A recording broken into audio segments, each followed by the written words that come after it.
On va prendre un enseignement. J'ai vraiment à cœur, je tiens à beaucoup parler ces derniers temps, sur l'œuvre de la croix. On va voir des choses que vous avez déjà peut-être un peu vues, mais à la fin, vous n'allez pas me voir pour me dire que vous l'avez vu, parce que je ne viens pas me voir pour me dire que je l'ai vu, parce que je ne vis pas tout.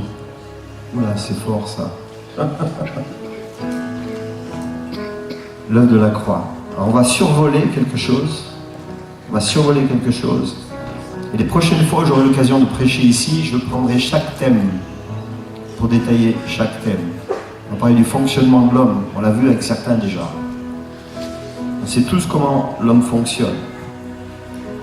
On a besoin de le laisser agir. On a pris des chants extraordinaires ce matin.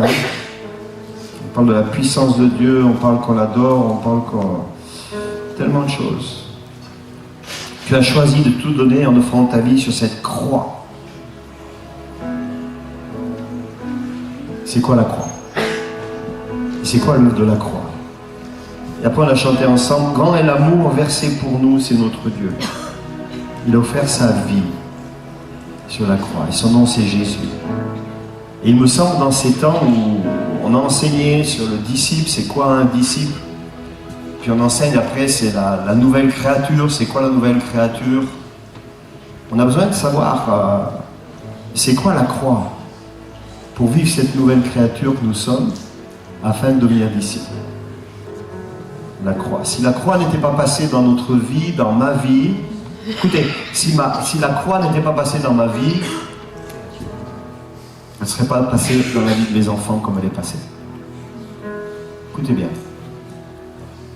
À la mesure où tu laisses passer la croix dans ta vie, tes enfants te voient vivre. Ton quartier te voit vivre. Ta ville te voit vivre. Alors c'est quoi la croix? La première diapo, l'œuvre de la croix. La deuxième, celle d'après. Simplement, on voit ce que c'est que l'évangile. L'évangile, c'est pas un changement intellectuel. Alors vous allez dire, on le sait, on l'a déjà vu. Oui, mais attends, mais combien de fois je réfléchis dans ce que Dieu dit ou dans ce que Dieu dit pas? Qui est-ce qui n'a pas réfléchi au sujet de la parole cette semaine? Qui est-ce qui n'a pas réfléchi, qui a laissé Dieu travailler son cœur sans que ça passe par l'intellect? Moi, j'ai réfléchi encore et encore. J'aime accepter la parole, mais bien souvent, le filtre, c'est ma cervelle. C'est mon intelligence. L'évangile, c'est pas un changement intellectuel, c'est même pas une nouvelle façon de concevoir le monde ou de concevoir la vie. Bien souvent, quand j'étais pas chrétien, je faisais certaines choses, quand je suis chrétien, je les fais plus. Ça veut dire que je me donne une vision du monde et c'est celle-là qui va me diriger. C'est plus la croix, c'est plus Jésus. L'évangile, c'est ni une religion qui me pousse à changer la chair. Comme une fois, je fais des choses par la chair, on va en parler un peu, très rapidement, n'est-ce pas? Et j'essaye de changer la chair. Si j'essaye de changer la chair, je suis religieux. Ce qui est né de la chair est chair. Et ça doit mourir. Je ne peux même pas améliorer la chair. On va en parler un petit peu ce matin. Mais c'est un changement de mentalité suite à rencontre avec Christ qui engendre un changement de comportement. Dans 1 Corinthiens 2, verset 6 à 11, il dit que c'est une sagesse que nous prêchons parmi les parfaits. Sagesse qui n'est pas de ce siècle. C'est-à-dire que je suis appelé à vivre quelque chose qui n'est pas de ce siècle. C'est facile. Là, on commence déjà à comprendre pourquoi il y a des personnes qui ne nous comprennent pas. Parce que je vis quelque chose qui n'est pas de ce siècle. Donc, si je veux plaire à tout le monde, j'ai un gros problème. Il n'y a qu'une façon de plaire à tout le monde, c'est de vivre les choses de ce siècle. Et là, tu verras, tu auras beaucoup de copains. Qui vont être anéantis. Nous prêchons la sagesse de Dieu, mystérieuse et cachée que Dieu, avant les siècles, avait destinée pour notre gloire. Sagesse qu'aucun des chefs de ce siècle n'a connue, car s'ils l'eussent connue, ils n'auraient pas crucifié le Seigneur de gloire. Mais vous vous rendez compte, Jésus a été quelqu'un qui a amené une telle révolution qu'ils l'ont crucifié. S'ils avaient connu la sagesse de Dieu, ils ne l'auraient pas crucifié. Et ils auraient adoré Christ, sans que ça passe par la croix. Mais la vie de Christ était un tel bouleversement qu'ils l'ont crucifié. Et dans nos églises aujourd'hui, en étant chrétien, on veut du succès, même mieux. On peut s'étonner de ne pas avoir de succès. Le succès de Christ, ça a été la croix. Mais comme il est écrit, ce sont les choses que l'œil n'a point vues, que l'oreille n'a point entendues, qui ne sont point montées au cœur de l'homme, des choses que Dieu a préparées pour ceux qui l'aiment, des choses que Dieu a préparées pour ceux qui l'aiment. Est-ce que toi tu l'aimes? Moi je suis fou de Jésus. Dieu nous les a révélés par l'esprit, même pas par l'intelligence. C'est 1 Corinthiens 2. Verset 10. Car l'esprit sonde tout, même les profondeurs de Dieu. Pour sonder les profondeurs de Dieu, c'est l'esprit. C'est même pas ton analyse objective de la situation. Lequel des hommes, en effet, connaît les choses de l'homme, si ce n'est l'esprit de l'homme qui est en lui? De même, personne ne connaît les choses de Dieu, si c'est l'esprit de Dieu. Je ne peux connaître les choses de Dieu que par l'esprit de Dieu. Et aujourd'hui, nos églises sont remplies de personnes qui discutent comment devenir un bon ceci, un bon cela. Nourris-toi de tes rêves. Fais gaffe à tes rêves. Rêve tes rêves. La connaissance de Dieu, et on le sait ici dans cette église, elle vient sous forme d'une révélation qui touche l'esprit de l'homme. Je dis bien, la connaissance de Dieu, elle vient sous forme d'une révélation qui touche l'esprit de l'homme. Est-ce que je suis prêt à interdire à tout ce qui n'est pas révélation de ne pas toucher mon esprit? Que tout ce qui touche mon esprit, le voile va être ôté. Alors là, tu viens m'influencer, sinon, non. Oh là là. Et c'est cela qui produit un changement radical. C'est pas une information qui touche la pensée, mais c'est une révélation. Avec mon épouse ce matin, on prie, et encore, au téléphone, hier encore, là elle est à Belfort, elle est oratrice dans un séminaire de femmes. Elle me dit, mais tu te rends compte, il y a 80 femmes qui ont pris leur temps. Je dis, oui chérie, on va y arriver. On va y arriver. Seigneur, que les voiles sautent. Il y a tellement de choses qui sont voilées pour nous. Encore. Et pour moi, humblement dans ma vie. Et j'ai envie que le voile soit ôté. J'ai envie de faire du Seigneur ma priorité. Coûte que coûte. Que le voile soit ôté. Parce que le changement radical, c'est pas qu'une information. Combien de fois on est touché, nous sommes touchés par une information, même par un texte biblique. Mais est-ce que le texte biblique va nous être révélé ou simplement une information? Ouh là là là là là.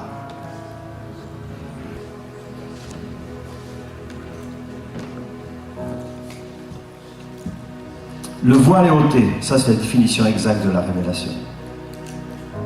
La pensée suivante, on le voit comment fonctionne l'homme au niveau de la pensée. La diapo suivante.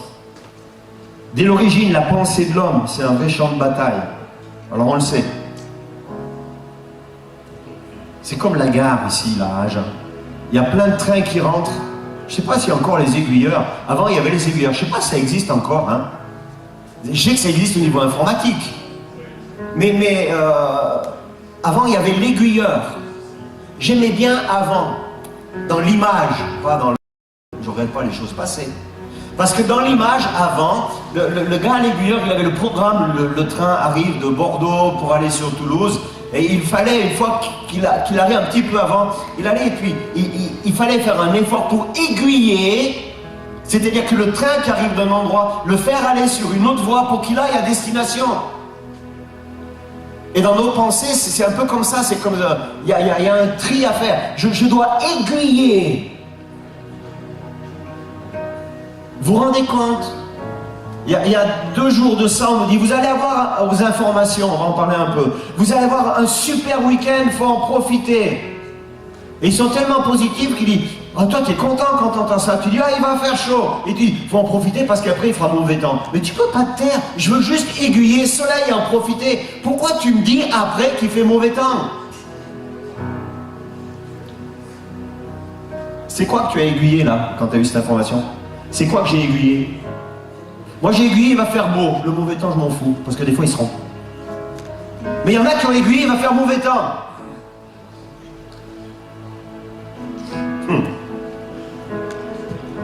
L'information qui touche la pensée, c'est une révélation.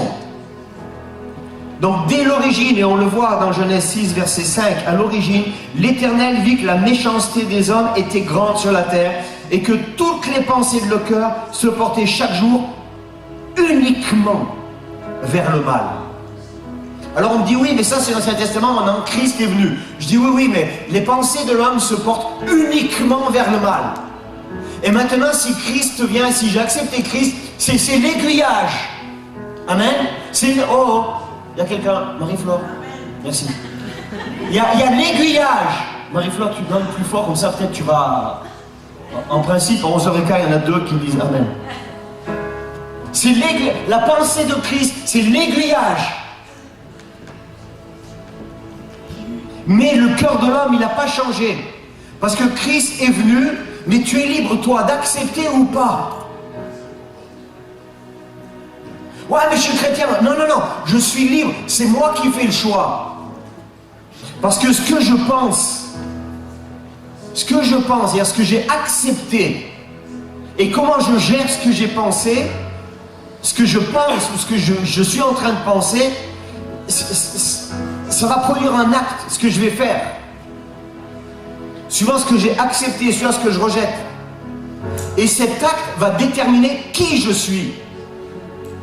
Et cet acte-là, il va travailler après, encore dans mes pensées, vous comprenez? Et ça va déterminer ma personnalité. Donc ma personnalité et ce que je fais, c'est pas la faute de ce que les autres ont fait, mais c'est ce que j'ai moi-même accepté dans mes pensées. Alors quand quelqu'un te dit, oui mais ça dit, écoute, c'est toi qui as accepté, tu es capable de dire à quelqu'un, c'est toi qui as accepté? Vous savez quoi? Je plains de moins en moins les gens. Vous savez pourquoi? Parce que je les aime de plus en plus. Et comme je m'aime de plus en plus, je me plains de moins en moins. Mais je fais un constat. Tout ce que je fais, c'est le résultat de ce que j'ai accepté dans mes pensées. Le cœur se portait chaque jour uniquement vers le mal. Genèse 6, verset 5. Et les Proverbes 23, verset 7 me dit, il est comme les pensées de son âme. Je suis pas comme les pensées de l'âme de mon voisin. Je suis pas comme les pensées de la télévision. Ça, c'est les sources d'influence. On va en parler rapidement, parce qu'après on prendra des temps beaucoup plus longs dessus. Donc ce que je pense, ça détermine ce que je fais. Quand tu fais quelque chose, c'est que tu le penses. Alors arrête. Ce que je fais, je le pense. Le monde des arrière-pensées. Aïe, aïe, aïe, aïe, aïe, aïe, aïe. Qui est-ce qui n'a pas d'arrière-pensée ici? Moi, je lutte avec ça. Je lutte avec ça. Ce que je pense détermine ce que je fais, et ce que je fais détermine ce que je suis.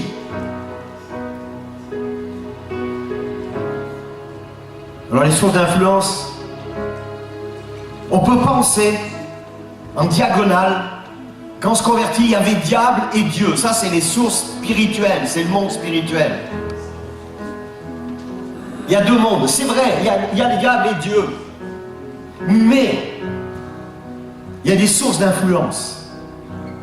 Une des sources d'influence majeures, c'est le monde. Le monde, c'est quoi? Ça comprend la totalité des affaires humaines. Ça comprend, par exemple, même le temps qu'il fait. Vous voyez, quand il fait soleil, les gens sont contents, ils s'habillent en petite tenue, ils sont heureux. Ils ont envie d'aller pique-niquer, ils ont envie d'aller manger ensemble. S'il pleut, on fait la tête, on met le manteau, on arrive dans la salle de culte, on a froid, il faut faire vite, c'est pas la température. Mais ça, c'est moralement neutre le temps qu'il fait. Le goût de la nourriture aussi, c'est moralement neutre. Ça, est-ce qu'il y a le diable dans le goût de la nourriture? Non. Dans le temps qu'il fait, est-ce qu'il y a... Non. Ça, c'est le monde, ça. C'est neutre. Même la couleur de la chemise. Si ton chéri, ce matin, il a mis une chemise jaune canari, et que toi, t'aimes pas le jaune canari, je pense que tu vas être en colère toute la journée. Est-ce que c'est le diable? Non, c'est lui qui a mis la chemise, et la couleur jaune, c'est pas du diable non plus. Est-ce que vous me comprenez? Il y a des choses neutres qui peuvent être plaisantes ou effrayantes. Après, il y a des éléments moralement influents. Ce qui est influent, par exemple, c'est la culture. Quand tu es dans un pays, il y a des choses qu'on peut faire, des choses qu'on ne peut pas faire. Il y a la culture d'église. Il y en a qui vont dire les femmes d'un côté, les hommes de l'autre, les femmes le foulard, on parle pantalon, on parle... Il y a plein de choses. Ça influence ça. Est-ce que c'est le diable? Non. Est-ce que c'est Dieu? Je sais pas. Mais c'est le monde, toujours est-il. Ça, c'est influent. Ton job,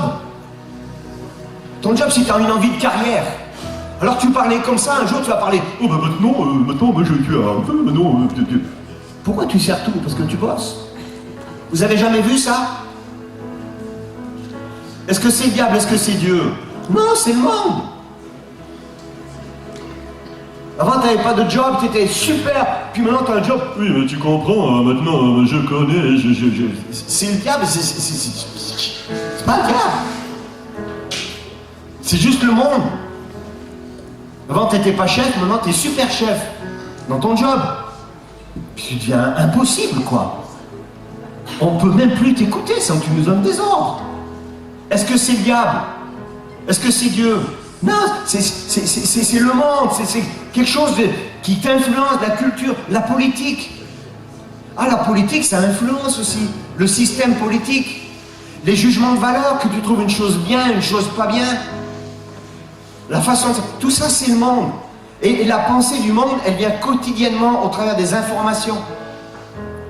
Au travers de la télévision, au travers d'Internet, au travers de tes copains, tes copines, qui tu choisis comme copain, qui tu choisis comme copine, qui tu côtoies, qu'est-ce que tu lis,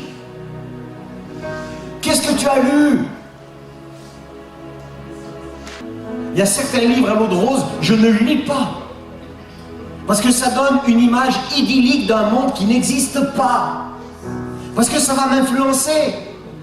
Et si tu es célibataire, que tu lis que des livres à l'eau de rose, tu trouveras jamais le conjoint qu'il faut.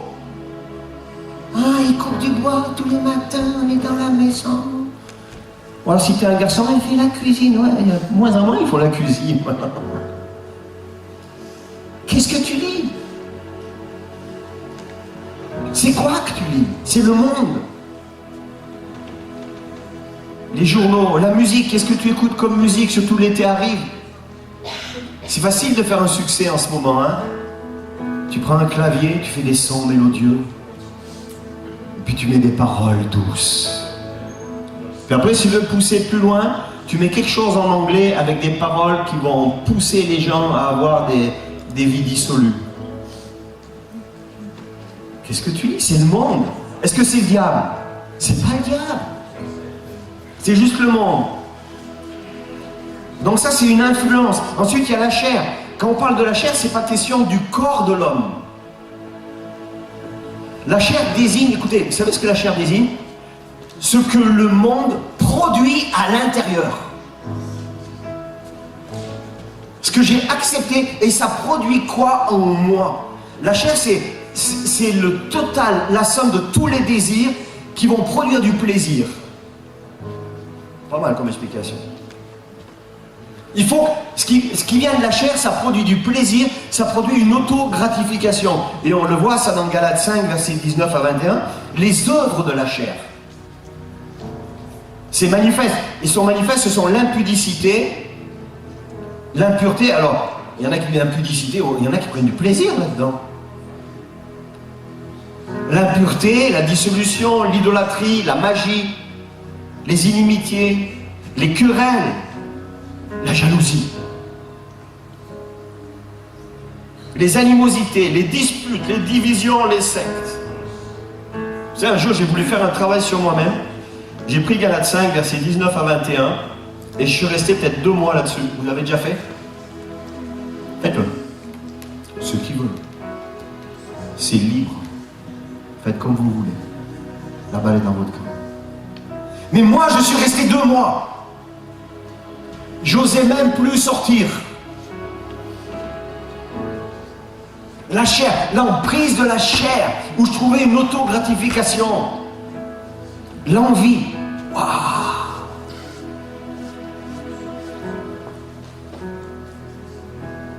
On passera du temps une prochaine fois là-dessus.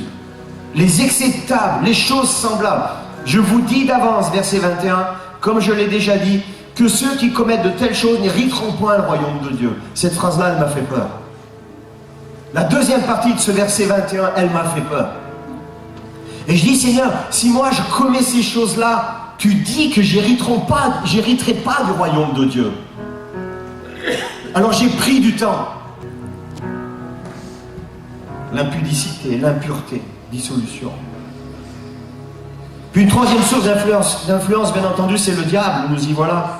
2 Corinthiens 11, verset 3. Toutefois, de même que le serpent séduit Ève par sa ruse, je crains que vos pensées ne se corrompent et ne se détournent de la simplicité à l'égard de Christ. Fantastique ce verset. Écoutez bien. Toutefois, de même que le serpent séduit Ève par sa ruse. Le serpent, il est rusé. D'accord? Je crains que vos pensées ne se corrompent. Que vos pensées, la tête du bonhomme là-haut, les pensées se corrompent. Oh, c'est un bonhomme en jaune. Il est bien dessiné, non? C'est pas joli? Non? Que les pensées, parce que vous avez vu toutes ces sources d'influence, elles viennent des pensées. Elles viennent au niveau des pensées. Et ce que j'accepte va faire mon comportement. Je ne peux pas changer mon comportement, parce que ça passe par les pensées. Tout passe par les pensées. C'est ce que j'ai accepté qui va influencer mon comportement. Je ne plains plus les gens sur leur comportement. Je les contemple en disant c'est le résultat de leurs pensées. Seigneur, s'il te plaît, touche leurs pensées. Touche leurs pensées. Nous sommes entrés dans une ère, dans une période de vie qui est catastrophique, à mon avis. On aime plaindre les gens. Comprenez ce que je veux dire? Ça veut dire que tu fais des irresponsables. Des personnes qui discutent tout. Tu vas toujours discuter. Tu vas toujours. Et là, je me permets d'être dur parce que moi, j'essaie de le faire de moins en moins. Toujours expliquer. Toujours trouver des causes. Toujours trouver des excuses. La pensée, c'est le centre principal de communication de l'être humain. Il est comme les pensées de son âme. Proverbe 23, verset 7, on l'a cité déjà. Je suis comme les pensées de mon âme. Seigneur, viens dans mes pensées. Et je le dis souvent, Marie-Claire le dit, j'aime me lever le matin, et puis on le fait quand elle n'est pas là, on le fait au téléphone, que nos pensées soient captives à l'obéissance de Christ. C'est pas un leitmotiv, c'est juste, Seigneur, j'aimerais tellement que dans mes pensées, il y ait ta parole, ta révélation, savoir où tu veux que j'aille, qu'est-ce que tu veux que je fasse. Et je pense que l'Église aurait une autre autorité. Et ça commence par moi. Et le principe du diable, ici on le voit dans 2 Corinthiens 11, verset 3, toutefois, de même que le serpent séduisit Ève par la ruse, je crains que vos pensées ne se corrompent, ne se détournent de la simplicité à l'égard de Christ. Juste avant de détailler ce verset-là, ce que je trouve fantastique dans ce verset, il séduit par la ruse. Vous savez que moi j'ai besoin d'avoir des conseillers. Ça fait 30 ans qu'on sert le Seigneur. J'ai besoin d'avoir des personnes à qui je peux téléphoner, demander conseil. Parce que je sais que le diable est rusé. Et quand je vois des personnes qui découvrent la foi, 1 an, 2 ans, 10 ans, qui n'ont pas besoin de conseiller, je dis félicitations. Vraiment félicitations. Mais moi j'ai besoin, parce que je suis faible, parce que je sais qu'il est rusé. Parce que la Bible dit qu'il rôde comme un lion rugissant, cherchant qui dévorer. Vous avez déjà vu un lion, comment il fait? Fantastique, reportage animalier. Il tourne autour, il séduit. Puis la personne, l'animal, il est égaré, il sort du troupeau. Ça veut dire qu'au niveau de nos pensées, on peut sortir du troupeau. C'est pas que du physique. C'est pas se mettre en dehors de l'église. C'est dans mes pensées. Moi, je suis dépendant de Dieu direct. Que Dieu me garde. Que Dieu nous garde. Hier au téléphone 2 heures avec mon père spirituel. Et on parle des sorties. Et on parle de ce que je dois faire, où je dois aller, pas aller. Quelle grâce! Oui! Parce que je sais qu'il est rusé.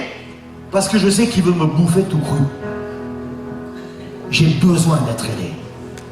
Parce que je veux aller plus loin.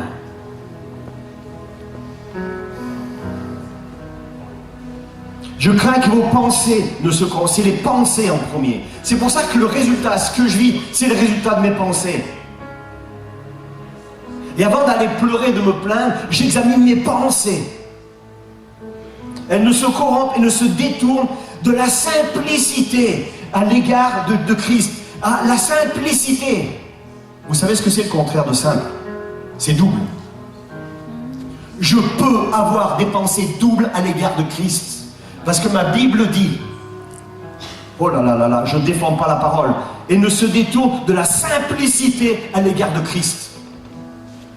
Des fois, j'ai ma lecture, ma vision du monde, la vision de ce que Dieu veut faire avec moi, et je peux avoir une pensée double avec Christ.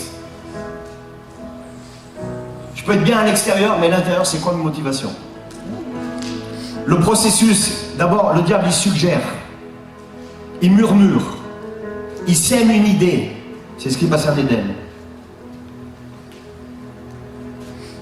C'est ce qui s'est passé pour Ananias, la vente d'un champ dans la Bible. Acte 5, verset 3, Pierre lui dit, Ananias, pourquoi Satan a-t-il rempli ton cœur au point que tu mentes au Saint-Esprit et que tu aies retenu une partie du champ? Dieu lui a demandé de vendre un champ. Il a dit, ouais, je vends le champ. Mais il a gardé une partie de l'argent. Comprenez? S'éloigner de la simplicité. Oh! S'éloigner de la simplicité. La pensée double. Tu me demandes le champ. C'est ça, vends le champ, donne l'argent. Mais la pensée double. Je vends le champ. Et tout le monde devait dire, alléluia, ça c'est un bon chrétien. Oui, mais Dieu a vu qu'il n'a pas donné tout l'argent. Pensée double. Ah. Donc il suggère, ensuite il prend la place. On a commencé à en parler un peu. Il prend la place, ça c'est un principe. Tu lui laisses la place. De toute façon, le diable il prendra toujours la place que tu lui laisses. Lui, il ne viendra jamais forcer. C'est là où tu laisses la place. Là, il vient. N'est-ce pas? Il suggère, il prend la place, et après, il impose sa volonté. Et là, tu dis, ça va mal, je ne comprends pas. 2 Timothée 2, verset 26. La fin du verset 26, les pièges du diable qui s'est emparé d'eux pour les soumettre à sa volonté. Quand le diable vient, il impose sa volonté, il te soumet sa volonté, et tu es comme coincé. Et c'est là où j'ai besoin de partager. Parce qu'il peut même t'imposer des choses pour que tu aies du succès, mais qui t'éloignent de la pensée de Dieu.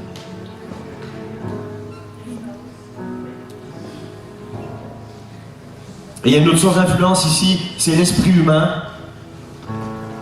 L'esprit humain, c'est pas le nom d'un esprit, parce qu'une fois on m'a dit, alors, si quelqu'un est possédé, je peux prier pour lui pour chasser l'esprit humain de lui. Je dis non, non, non, non, non. L'esprit humain, c'est pas ça. L'esprit humain, c'est quand tu donnes ta vie à Jésus, le monde spirituel continue d'exister. Et il y a une partie de toi, comme tu es, comme je suis, comme nous sommes en processus, il y a une partie de moi qui n'est pas encore régénérée. Vous me suivez? C'est ça l'esprit humain. Et je dois accepter qu'il y a encore des pensées en moi qui ne sont pas encore du Seigneur. Je dois accepter que je suis dans un processus. Je choisis de conserver la relation avec Dieu, mais ce n'est pas parce que je vais prier le matin et mettre mes pensées captives à l'obéissance de Christ que je vais dans la journée ne pas être un contre-témoignage dans certains domaines de ma vie. Parce qu'il y a une partie de moi qui n'est pas régénérée encore. Je serai pleinement régénéré dans sa présence. Donc soyez patients. Mais là où j'irai, vous viendrez me rejoindre après, mais vous ne serez pas avec moi en même temps. Vous me suivez? L'esprit humain. Et quel que soit le choix fait, l'esprit de l'homme reste en contact avec le monde spirituel. C'est pas parce que j'ai donné ma vie à Jésus qu'il y a d'autres choses qui touchent le spirituel qui ne m'intéressent plus. Bien au contraire, le monde spirituel est en effervescence. Ça veut dire que c'est pour ça que vos pasteurs, des fois, ils disent, ou votre pasteur, il dit, prie et cherche la face de Dieu. Parce que du moment que tu t'es engagé avec Dieu, tu as ouvert le monde spirituel, et si tu ne pries pas, si tu ne lis pas la Bible, il y a d'autres sources d'influence qui vont être là, et le monde spirituel se régale avec toi. Vas-y, Marie-Flore. Merci.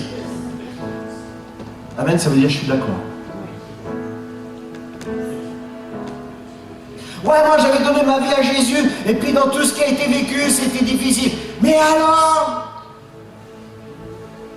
nous aurons tous les mêmes épreuves, les mêmes difficultés, la même vie, nous dit le Seigneur, nous dit la parole. Mais nous connaissons et nous savons qu'il a prévu les moyens de s'en sortir.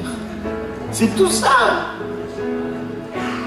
Et quand je parle de relation avec Dieu, je ne parle pas de lire les bouquins, je ne parle pas d'internet, je ne parle pas de Facebook, je parle de ma Bible, maintenant dans le téléphone, ou mon livre. J'ai encore mon livre que je souligne. Je veille sur ma nourriture spirituelle. Lis des livres de témoignages. Tu verras combien Dieu est bon. Alléluia. Des livres de gens qui servent le Seigneur, qui aiment Jésus. Alléluia. Oh, il y a en plus de ta Bible.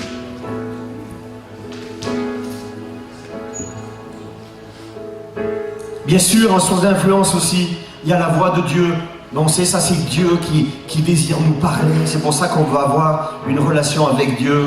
Vous avez vu le nombre de sources d'influence? 1, 2, 3, 4, 5, 6. Qui vont influencer mes pensées, qui vont donner un comportement.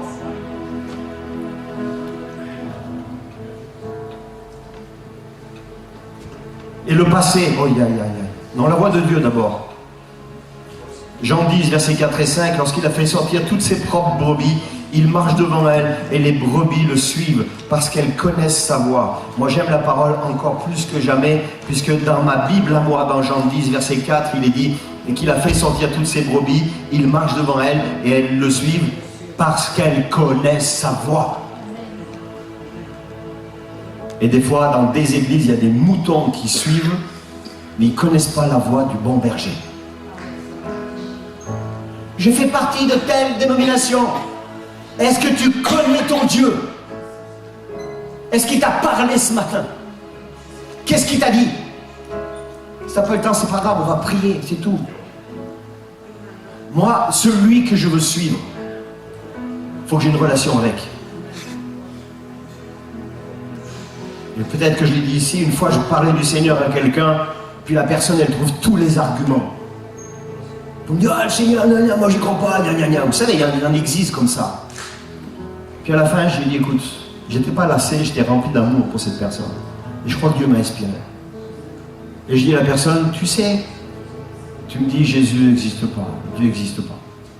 Mais écoute, même si c'était la plus grande fumisterie qui ait jamais existé, je vais continuer à lire ma Bible et à le prier, parce que la qualité que j'ai de vie par rapport à la tienne, on ne peut même pas comparer.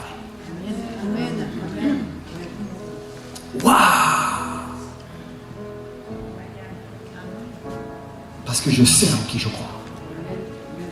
Je sais en qui je crois. Lorsqu'il a fait sortir toutes ses propres brebis, il marche devant elles. Les brebis le suivent, virgule, pas par obéissance, parce qu'elles connaissent sa voix. Elles ne suivront point un étranger, mais elles fuiront loin de lui, parce qu'elles ne connaissent pas la voix des étrangers. Combien de fois on entend la voix des étrangers qui est pleine de séduction, et on suit. Est-ce que tu sais faire la différence entre la voix de Dieu et la voix des étrangers? C'est pas le résultat qui va te montrer si c'est la voix de Dieu ou la voix des étrangers. Parce que la voix des étrangers, comme il dit dans la parole, elle peut t'amener du succès.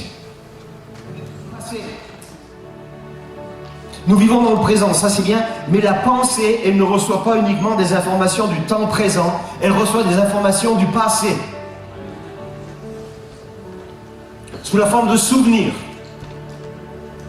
Le passé, tout ce que j'ai vécu, le passé. Oh oui, moi j'ai déjà donné, moi je connais la musique. Moi. Ça c'est des blessures. Hein. Les échecs passés qui vont continuer à nous accuser, à nous freiner. C'était mieux avant. Et chez certains, le passé a une présence très forte. Vous savez pourquoi? Parce que comme nous fonctionnons, je pense que les prochaines fois on racontera, la mémoire elle est sélective. Elle sélectionne. Et dans ta mémoire sélective, tu as encore le choix, parce que Dieu t'a créé avec des possibilités énormes, celle de choisir les bonnes choses ou les mauvaises. Oh là là là là, dis à ton voisin, choisis les bonnes choses ou les mauvaises, mais choisis les bonnes.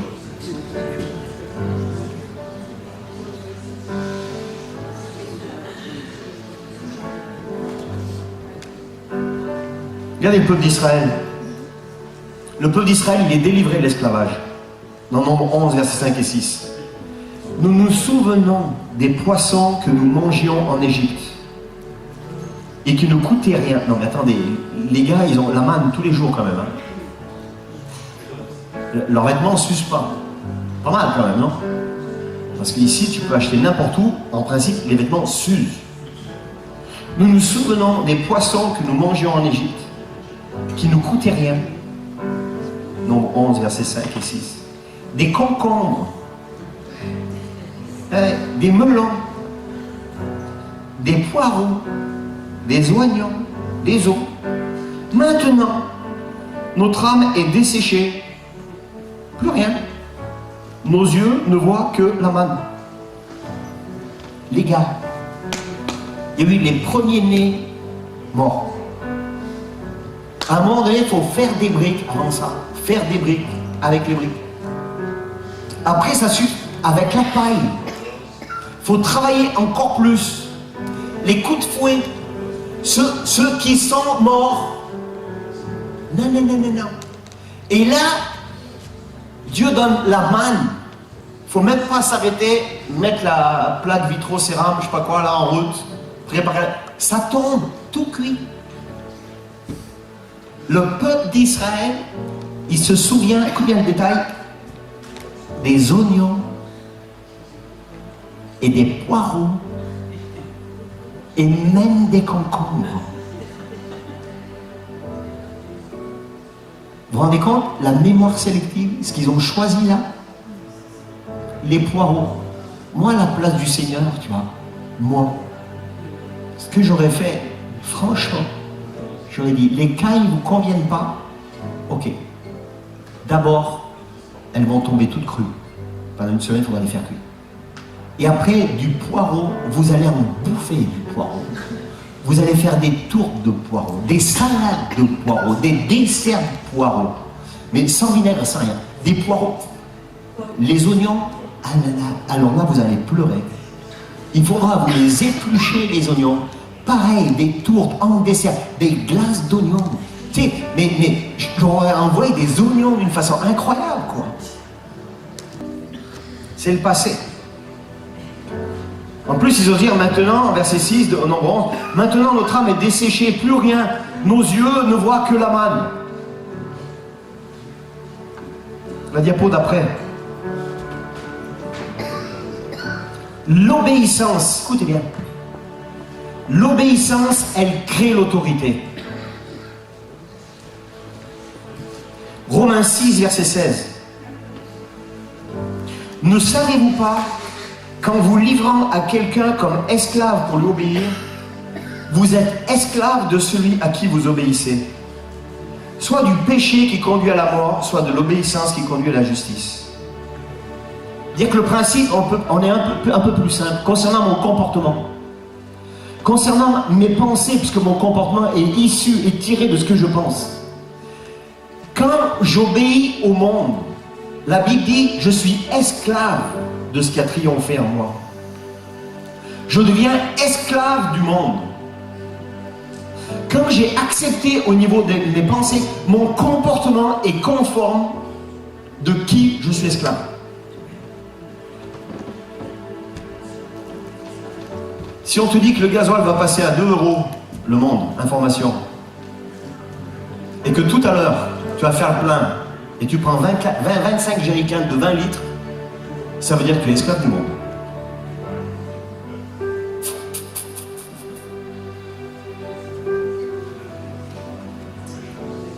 L'obéissance, elle crée l'autorité. Ce à quoi j'obéis, ça crée une autorité sur ma vie.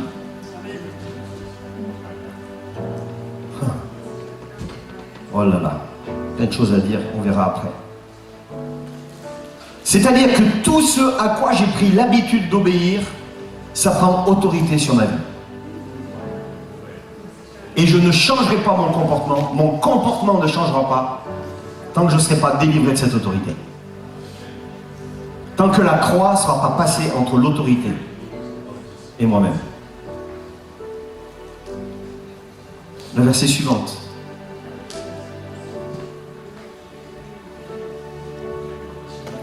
Quand l'homme décide de se soumettre à Dieu,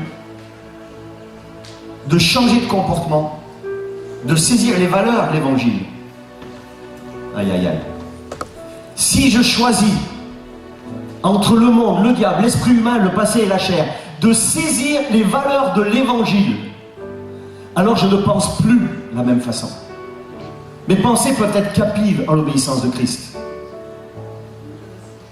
Sinon, les domaines où je n'ai pas laissé passer les valeurs de l'évangile, la Christ et la croix, alors ces choses-là ont autorité sur moi. Ça va? Amen. 2 Corinthiens 4, verset 6, Dieu a dit, écoutez bien, la lumière brillera du sein des ténèbres. La lumière, là, elle brille du sein des ténèbres. C'est pour ça qu'il est mis en jaune. Même couleur que la croix. La lumière brillera du sein des ténèbres. La lumière, elle ne va pas briller parmi la lumière. Les ténèbres resteront encore. Alors mon comportement sera changé. Dieu a dit, la lumière brillera du sein des ténèbres, a fait briller la lumière dans nos cœurs pour faire resplendir la connaissance de sa gloire de Dieu sur la face de Christ. Il y a encore question de connaissance. La pensée du croyant est alors éclairée et l'Esprit Saint demeure alors dans l'esprit du croyant. L'Esprit Saint demeure. Souvent on entend « je suis le temple du Saint-Esprit ». Oui, c'est vrai. Ça c'est ce que Dieu dit. Mais est-ce que tous les domaines d'influence ont été touchés afin de laisser le Saint-Esprit prendre leur place? La pensée devient sensible au péché et à la désobéissance là où j'ai laissé le Saint-Esprit demeurer. Là où je n'ai pas laissé le Saint-Esprit, ma pensée, elle n'est pas éclairée. Et c'est la confession des péchés, c'est la repentance qui vont mener à cette purification, qui vont permettre l'œuvre de la croix. Alors il y a des versets comme Philippiens 2, verset 5, « Ayez en vous les sentiments qui étaient en Jésus-Christ. » Mais pour avoir en moi les sentiments qui étaient en Jésus-Christ, il faut que concernant toutes les sources d'influence, j'ai laissé Christ passer. Parce que c'est plus qu'une parole, c'est un comportement d'avoir en soi les sentiments qui étaient en Jésus-Christ. Je peux le dire au culte, je peux le changer, je peux... Mais si à la maison, je n'ai pas en moi les sentiments qui sont en Jésus-Christ, je suis religieux. Et les sentiments qui sont en Jésus-Christ concernant ces sources d'influence, ce n'est pas que les temps de culte. Ce n'est pas que les temps de témoignage. C'est au travail.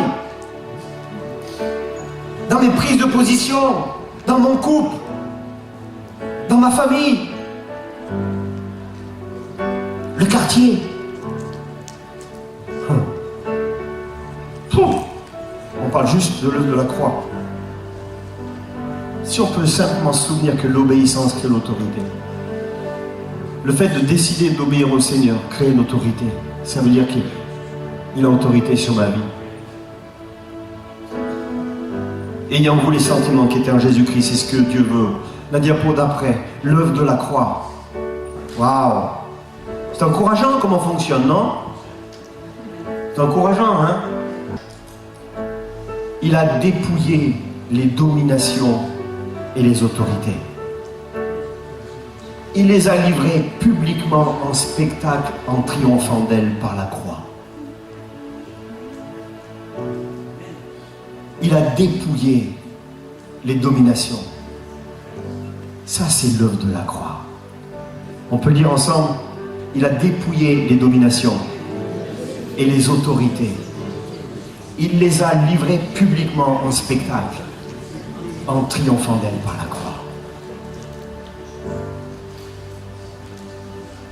Je ne peux pas changer mon comportement. J'ai besoin de l'intervention de Christ, de saisir pleinement l'œuvre de la croix, qui a des dominations, des autorités, des sources d'influence qui ont été livrées publiquement en spectacle. Et tant que je le revendique, tant que je ne le revendique pas, mon comportement ne peut pas changer. Je vais faire des efforts humains pour devenir meilleur. Je vais être fatigué. Et puis ça se verra.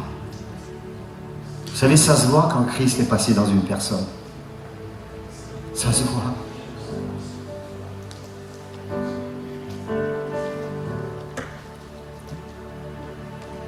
Alors j'ai pu à me soumettre aux pressions du monde, à ses valeurs, parce que la croix me retranche d'elle et elle les retranche de moi. La croix me retranche d'elle et elle les retranche de moi.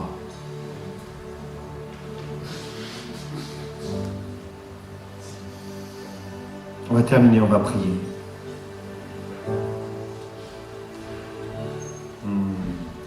Celle d'après, la diapo d'après. Se libérer dans nos pensées. Il y a 3 étapes.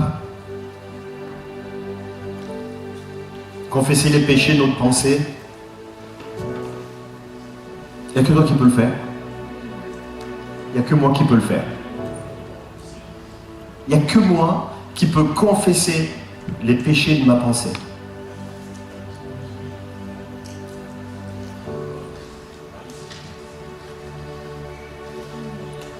Dernièrement, je voyais une information. Je n'ai jamais vu cette émission-là. Une fois et encore. Les 12 coups de midi, là. Le gars qui est champion, je ne sais pas combien de semaines, il a duré des années, des années, des années, des années. Il a gagné 800 000 euros. Vous n'avez pas entendu parler de cette affaire-là? 12 coups de midi, c'est un jeu intellectuel. On pose des questions et les gens répondent.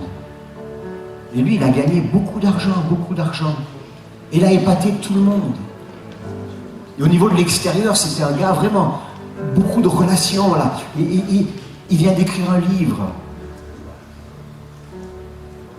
Et il y a une petite jeune fille qui est allée voir la police et qui a dit, mais il a voulu faire des choses avec moi. Et ça a engendré une affaire. Et cet homme est en prison depuis 2-3 jours. Il a des milliers d'images pédopornographiques. Il avait une vie complètement dépassée. Et les médias s'étaient emparés de son succès. Moi, je prie pour cet homme. Le comportement extérieur, même la télévision, même le livre, un livre à succès, l'argent, le comportement extérieur, mais au niveau des pensées, le tri n'était pas fait.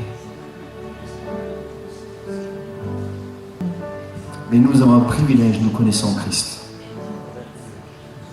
Et entre ces sources d'influence, nous pouvons demander la présence de Jésus. Et réaliser le sacrifice d'amour, la croix. Se libérer dans notre pensée, d'abord confesser les péchés, avec ces... Mais pas, vous savez, on va confesser, vous le ferez si vous voulez, avec tristesse, mais dans cette certitude qu'on reçoit le pardon de Dieu. Vous êtes d'accord avec ça? Je vous encourage. Je vous encourage.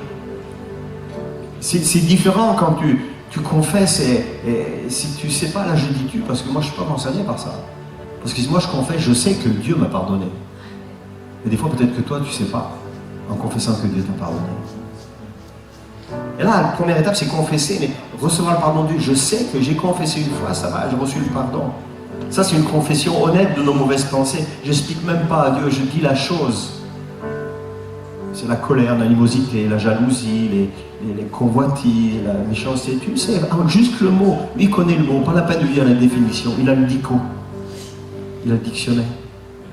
La première étape, après, c'est important, c'est renoncer à l'autorité qu'on a donnée par le passé dans nos pensées. Soit au monde, à la chair, l'esprit humain, au diable. Mais il ne faut pas le demander à quelqu'un qui le fasse pour nous. C'est moi qui le fais. Moi, il y a des choses du monde, j'ai pris connaissance quelque temps encore en préparant ce message. J'ai dit, mais ça alors, ça a pris l'autorité sur moi. J'ai renoncé, j'ai dit, maintenant c'est fini. J'ai cité la chose, j'ai dit, ça suffit maintenant. Hein? Ça suffit. Et la troisième étape, c'est lorsqu'on abandonne notre passé entre les mains de Jésus. Alors, il nous rachète de notre passé. Et ça prend du temps. Il tire du bien de nos erreurs. Là où tu as fait des choses qu'il ne fallait pas, penser des choses qu'il ne fallait pas, cautionner des choses qu'il ne fallait pas. Alors ça, c'est la troisième étape. Ça ne se fait pas tout de suite, ça se fait dans le temps. Il va tirer du bien. Parce que ma Bible, elle dit que le diable fait toujours une œuvre qui le trompe. Pourquoi c'est nécessaire de se libérer comme cela? Parce que dans 2 Corinthiens 10, au verset 4 et 5, il est dit « Les armes avec lesquelles nous combattons ne sont pas charnelles. Elles sont puissantes par la vertu de Dieu. Pour renverser des forteresses. Et nous renversons tout raisonnement, toute hauteur qui s'élève contre la connaissance de Dieu. Parce que toutes ces choses sont là pour nous empêcher de rencontrer Dieu. On les a acceptées, on les a cautionnées, elles ont pris la place. Et finalement, ça nous empêche dans ce domaine-là de rencontrer le Seigneur. Donc on peut parler de la grâce de Dieu, on peut parler de l'amour de Dieu. Mais il y a quelque chose, et puis on peut dire, ouais mais c'est un processus. Non, non, laisse ces choses-là, tu vas activer le processus. Amen, amen, amen. Moi je veux pas ralentir le processus. Moi je veux l'activer. On peut activer l'onction. On peut activer la présence de Dieu en soi. Tu as juste à reconnaître, on a juste à reconnaître, on a juste à laisser Christ agir. Il ne va pas agir tout seul, il demande à nous d'agir, de renoncer à l'autorité qu'on a laissée de ces choses-là. Personne ne peut le faire à notre place. C'est moi. Il y a des personnes qui sont tout le temps inquiètes parce qu'elles ont accepté l'inquiétude. Oui, mais je souffre. Alors refuse. On ne va pas prier 20 ans pour ça. Il faut que tu passes à autre chose. C'est à toi à refuser.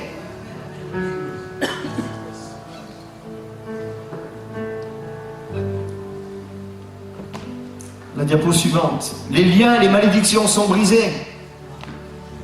2 Corinthiens 5, verset 17. Si quelqu'un est en Christ, il est une nouvelle créature. Quand je préparais ce message, je me disais, mais c'est dommage que j'ai prêché un peu à l'envers. J'ai prêché d'être disciple 2 fois, vous m'avez entendu là-dessus. Une fois sur être une nouvelle créature et maintenant la croix. Alors j'aurais dû prêcher les choses différemment. Certainement la croix, l'œuvre de la croix. Ensuite, c'est quoi une nouvelle créature? Et après, disciple. Si quelqu'un est en Christ, il est une nouvelle créature. Qui est-ce qui est une nouvelle créature? Moi. Levez la main pour voir les nouvelles créatures. Il y en a qui ne lèvent pas la main, vous avez peur? C'est dommage. Si quelqu'un est en Christ, une nouvelle créature, point.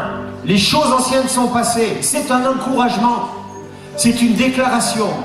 Il y a une autorité spirituelle. Mais c'est moi, dans ma démarche, qui dois saisir que les choses anciennes sont passées. C'est-à-dire accepter que Christ vienne entre tous les liens, les malédictions, les puissances qui viennent, toutes ces sources d'influence. Alors oui, ça prend sa pleine valeur. Sinon, c'est encore en substance.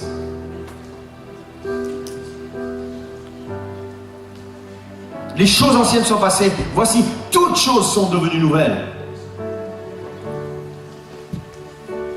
Et pourquoi je peux le faire? Parce que dans Matthieu 16, verset 19, il est dit « Je te donnerai les clés du royaume des cieux.